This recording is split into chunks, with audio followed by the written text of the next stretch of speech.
किया इसको करने के लिए, आज बहुत बड़े बड़े फिल्म कर रहे हो, पवन जी के साथ काम करते हैं, लेकिन इस गाना को सुनने के बाद आपको करने क्या होता है, ऐसा क्या लगा कि करना चाहिए?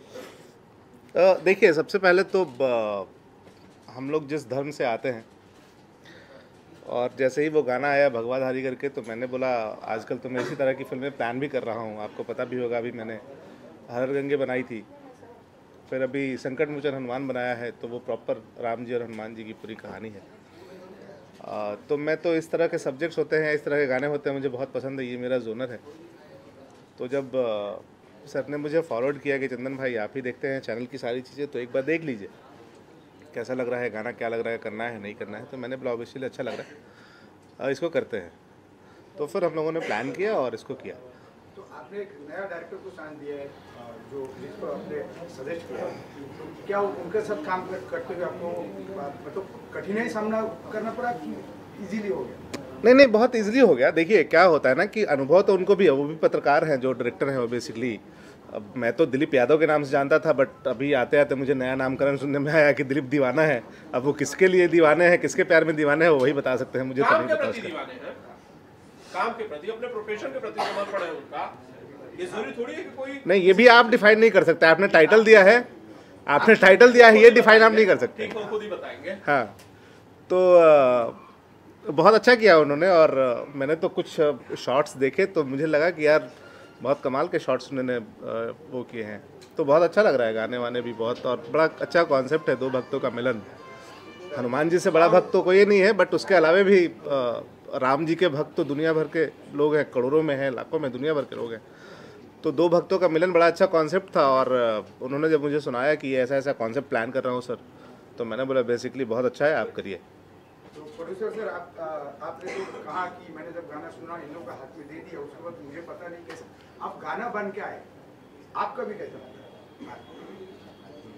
देखिए, गाना मुझे अच्छा लगा, बट मेरा थोड़ा सा कुछ और भी काम रहता है। तो मैंने पहले ही बोल दिया था कि मैं जो है दिलीप जी को और हितेश्वर जी को मैंने बोला था कि आप लोग अपने हिसाब से प्लान करिएगा, सारा प्रोग्राम, सारा कुछ शेड्यूल ऐसा पहले से सोच के रखिएगा कि मैं फिजिकली प्रेजेंट नहीं रहूँगा। बाकी टेलीफोनिक जो भी चीज़ें होंगी हम लोगों की हो जाएंगी, और फाइनली वैसा ही हो पाया क्योंकि मैं नहीं पहुँच सकता था। तो गाना अच्छा था, गाना का जो प्लान करने वाले लोग थे वो भी बहुत अच्छे थे नहीं हैं।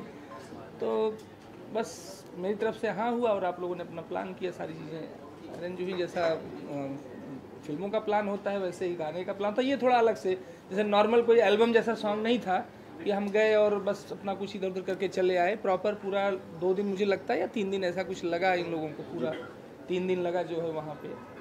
तो खबरें मिलती थी टेलीफोनिक दिलीप जी से भी, हितेश्वर से भी, और वो वहाँ पे जो लोकल प्रोडक्शन पहले भी हमारी फिल्मों में काम कर चुका था उसको भी बोल के रखे थे वो सब लोगों का। तो कोई ऐसी दिक्कत मुझे लगता है नहीं आई थी, क्योंकि आई होती तो दिलीप जी या हितेश्वर से बात हो ही रही थी। अच्छा रहा सर, मेरी तरफ से कोई दिक्कत नहीं है। सर, आपने फिल्म बनाई जिसका नाम है संकट मोचन हनुमान, और अब आपने गाना बनाया भगवाधारी, जो आपकी इमेज बनती जा रही है वो प्रो हिंदू प्रोड्यूसर की बनती जा रही है। कहीं आप चुनाव लड़ने की तैयारी तो नहीं कर रहे हैं? नहीं, ऐसा कुछ नहीं है। मैं चुनाव लड़ने की बिल्कुल तैयारी नहीं कर रहा हूँ, ना ऐसा कुछ ख्याल है। प्रोजेक्ट है जिसे डायरेक्टर्स के साथ अगर डिस्कशन होता है, चीज़ें अच्छी लगती हैं। सबसे बड़ी बात तो है कि देखिए हम प्रोड्यूसर हैं, हम किसी चीज़ में आगे बढ़ने से पहले सोचते हैं। अगर हम किसी चीज़ में फाइनेंस लगा रहे हैं, पैसा लगा रहे हैं, तो हमें ये देखना होता है कि हम जिसके साथ करने जा रहे हैं वो कैसा है, क्योंकि अगर वो ठीक है तो हमारी काफ़ी रिस्पॉन्सिबिलिटी कम हो जाती है। तो प्रोजेक्ट अच्छा रहता है तो उसको करने में कोई दिक्कत नहीं होती। और अब जैसा आपने क्या बोला, प्रो हिंदू ऐसा कुछ मेरे दिमाग में नहीं है। मैं तो बस अच्छा लगा, जैसे संकट मुझे हनुमान का सब्जेक्ट पे डिस्कशन हुआ, अच्छा लगा। अब ये कोइंसिडेंट है कि भगवाधारी भी डिस्कशन हुआ तो भगवाधारी आ गया। आगे भी कुछ इस तरीके के सब्जेक्ट्स अगर आएंगे और अच्छा लगेगा, सबसे पहले तो अगर आपको कोई चीज़ करना है तो आपको अच्छा लगना चाहिए, फिर आप सोचते हो कि हम करना है कि नहीं करना है। तो इस गाने में योगी जी का नाम है, ठीक है, तो क्या कंट्रोवर्सी हो इसके लिए गाना बनाया, कि आपने दिमाग में ऐसा सोचा कि कंट्रोवर्सी हो जाएगा, मेरा नाम हो जाएगा, गाना हाइप हो जाएगा, इस तरह का कुछ? नहीं, आप ये कहना चाहते हैं कि योगी जी के नाम से कंट्रोवर्सी हो जाती है? हो जाती है, योगी जी जिसमें हाथ डालता है वही कंट्रोवर्सी हो जाती है? अगर ऐसा है तो फिर मुझे उससे कोई प्रॉब्लम नहीं है। अगर उनके नाम आने से कंट्रोवर्सी हो रही है तो मुझे कोई प्रॉब्लम नहीं है। मेरे ख्याल से योगी जी का नाम जो है वो आज का जो वर्तमान माहौल चल रहा है तो अच्छा काम कर रहे हैं, गवर्नमेंट अच्छी चला रहे हैं, और हम तो चूँकि लखनऊ बेस्ड हैं, लखनऊ में ही रहते हैं, और तो मेरे ख्याल से इस चीज़ को हम लोग बीच में ना लाएं, मुझे ऐसे लगता है। चंदन उपाध्याय ऐसा कुछ नहीं है। चंदन उपाध्याय जी, आपने फिल्में की प्रयागराज, उसके बाद आपने फिल्म की हर हर गंगे, जो शायद अभी भी थिएटर्स में है, कुछ जगहों पर चल रही है फिल्म। उसके बाद आपने फिल्म की संकट मोचन हनुमान, फिर आप लोगों ने गाना किया भगवाधारी। तो क्यों ना कहा जाए कि आप प्रो हिंदू हैं? देखिए, अब हिंदू तो हैं, उसमें कोई डाउट है नहीं, बट देखिए क्या होता है ना, हर किसी का एक अपना जोनर होता है जिसमें वो कंफर्टेबल होता है। मैं उस कंफर्टेबल में ज़्यादा, उस जोनर में ज़्यादा कंफर्टेबल हूँ फिल्में बनाने के लिए, तो मैं उस हिसाब से बनाता भी हूँ। और देखिए, कल्चर को तो याद रखना ही चाहिए, कल्चर को भूलना भी नहीं चाहिए, और मुझे लगता है कि अगर हम अपने कल्चर के लिए बेहतर काम कर रहे हैं तो उसमें बुराई भी नहीं है, कुछ अच्छी बात है, करना चाहिए उसमें। संकट मोचन हनुमान को लेकर क्या अपडेट है? संकट मोचन हनुमान एडिट कंप्लीट हो गया है, हम डबिंग पे जाने वाले हैं, और कुछ उसकी एक अलग तैयारी हो रही है उसके रिलीजिंग के लिए और उसके प्रमोशन के लिए, तो उसमें लगे हैं हम लोग। जल्दी फाइंड आउट करके सारी चीज़ें अपडेट करेंगे। मतलब आपको बहुत जल्द एक बेहतर फिल्म संकट मोचन हनुमान के रूप में दिखेगा, जो देखने के बाद वाकई में आपको प्राउड होगा उस फिल्म पे। डीएम त्रिपाठी जी, किस क्या तरह की अलग प्रमोशंस हम देख पाएंगे, क्या नया देख पाएंगे प्रमोशंस के लिए? देखिए, वो प्लान आउट हम लोग कर रहे हैं, वो मैं आपको जल्दी बताऊंगा।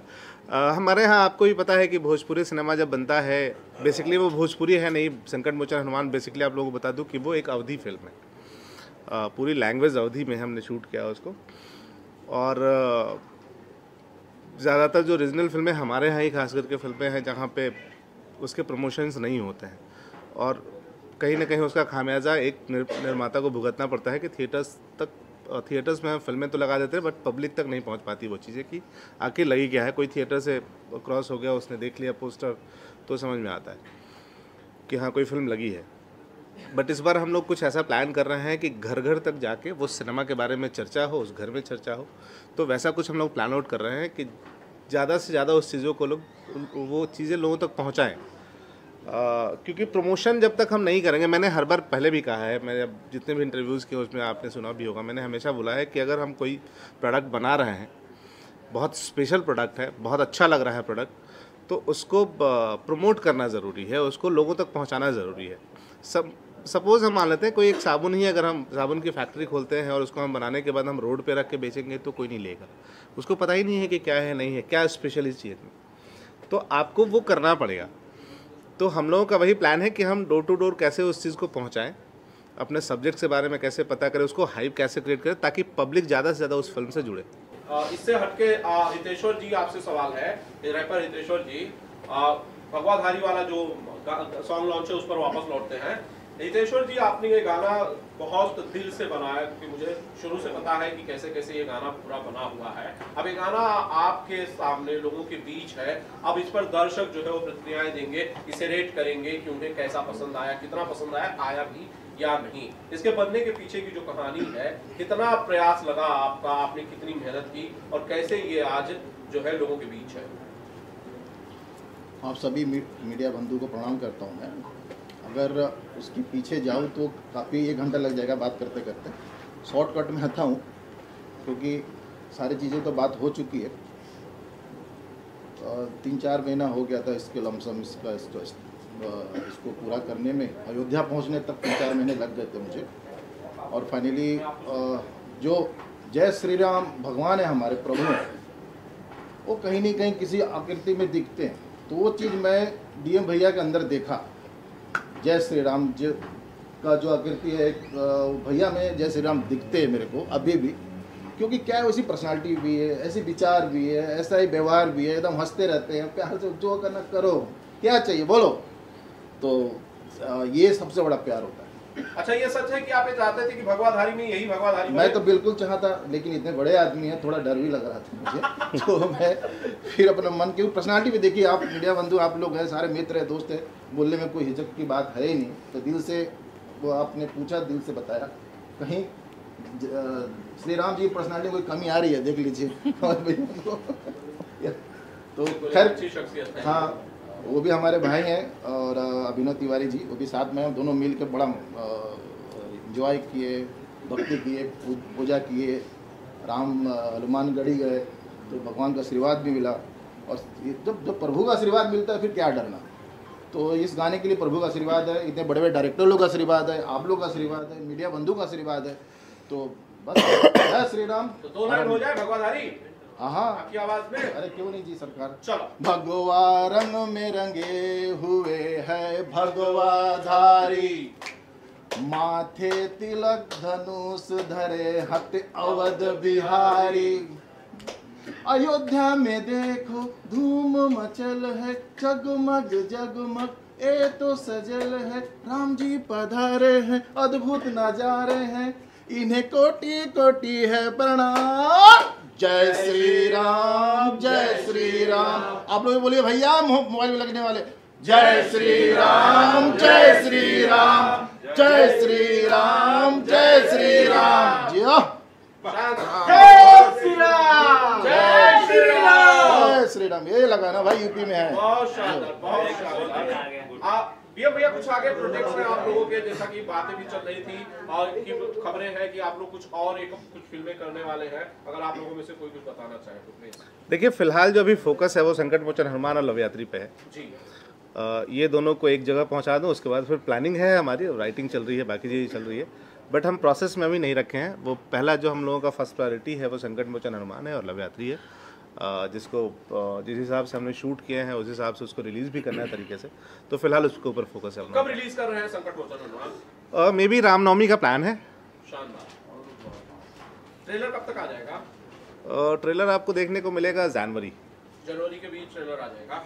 यस। आप कुछ कहना चाहते हैं? आप डीएम भैया आप कुछ कहना चाहते हैं भगवाधारी? कहना यही चाहते हैं कि आप लोग जो है संकट मोचन हनुमान जो फिल्म है वो ऐसे तो फिल्म है ही, लेकिन बड़े दिल से जो है उसमें इन्वॉल्व रहे। हम भी पर्सनली पूरा लगभग 56 डेज जो है सेट पे मैं भी मौजूद रहा। और बेसिकली मेरा काम धाम ऐसा है कि मैं कहीं इतना ज़्यादा लंबा रुक नहीं पाता हूँ, लेकिन फिर भी मैंने 56 डेज में लगभग 50 डेज मैंने जो है अयोध्या में बिताया। और मुझे लगता है कि लगभग 30 डेज आप भी मेरे साथ ही थे। मैंने भी इतना लंबा समय किसी फिल्म के सेट पे नहीं बिताया। और मुझे कुर्सी से गिरना आपको याद है क्या? लगभग 2 या 3 बार जो है नहीं हटना चाहिए। ऐसा हुआ जब आप जो है मुंबई ऐसे करके मैं कुछ शूट कर रहा था, अचानक से हाँ करके उलट गया पीछे। तो फिल्म को बहुत दिल से बनाया गया है और वो फिल्म जो है कुछ इस तरीके से बन भी गई है कि कुछ एडिट पार्ट्स अभी हम लोगों ने देखे जो है थोड़ा बहुत, तो अच्छी बनी है। और उसको रिलीज करने का प्लान जो है थोड़ा सा अच्छे से किया जा रहा है। तो आप लोगों का सहयोग चाहिए। आप लोग फिल्म आप लोग भी आइडिया दे सकते हो कैसे प्रमोट दे सकते हैं। आपको भी पता चल गया। आनंद जी का पूरा ग्रुप ही ऐसा है, उनको पता चल ही जाता है चाहे जितना छोटा। आप कौन सा किरदार कर रहे हैं या नहीं? किरदार का नाम तो नहीं बता पाऊंगा, लेकिन हाँ कुछ है, मतलब कुछ छोटे से किरदार में हम भी हैं जो है। और वो किरदार इनका कहना था कि वो आपके ऊपर शूट करेगा आपका, जैसे इन्होंने कहा कि राम का रोल, तो मुझे याद आ गया कि मैंने राम का रोल किया है। अरे वाह। तो लेकिन वो रामलीला में किया था। फिर भी तो वो 99 से लेके 2005 तक 4 या 5 तक मैंने किया था। और उस समय मैं जॉब पे चला गया था उसी साल, मतलब 99 में मैंने रामलीला का फर्स्ट वो किया था। और फिर उसी साल मेरा जॉब लग गया, मैं नेवी में भर्ती हो गया और मैं ट्रेनिंग पे चला गया। तो एक अंदर एक फीलिंग अटैच हो गई, बन गई कि लगता है कि मैंने ये काम किया और बहुत अच्छे तरीके से किया था, इसलिए मेरे साथ है। तो मैं छुट्टी लेके आता था और मैंने अपनी रामलीला कमेटी को फाइनेंस करना शुरू कर दिया कि रामलीला बंद नहीं होना। तो उस टाइम पे कुछ 19-20 हज़ार रुपए का बजट आता था उन रामलीला का, जो गाँव में कौन सा रेस्टोरेंट है, क्योंकि बहुत सारे लोग उसमें चंदा डोनेशन आरती ये वो होता था। तो 19-20 हज़ार रुपये मैं जो है जो भी आता था, तो मैं उस समय अपनी कमेटी को मैंने डोनेट करना शुरू किया और फिर चलता रहा वो सिलसिला। तो बस इसी तरीके से कुछ स्थितियां बनी। चंदन जी ने कहा कि ये रोल आप कर सकते हैं, तो हमने कहा कि पहले यार मैं देखूं है कि वैसा मतलब मैं कर पाऊंगा कि नहीं कर पाऊंगा, क्योंकि एक माइंड सेट होता है ना हम ये चीज़ कर पाएंगे। तो किया है, छोटा सा रोल है, बाकी क्या है कैसे है ये तो आप लोग फिल्म में देखेंगे जो है। चलिए ठीक है, थैंक यू।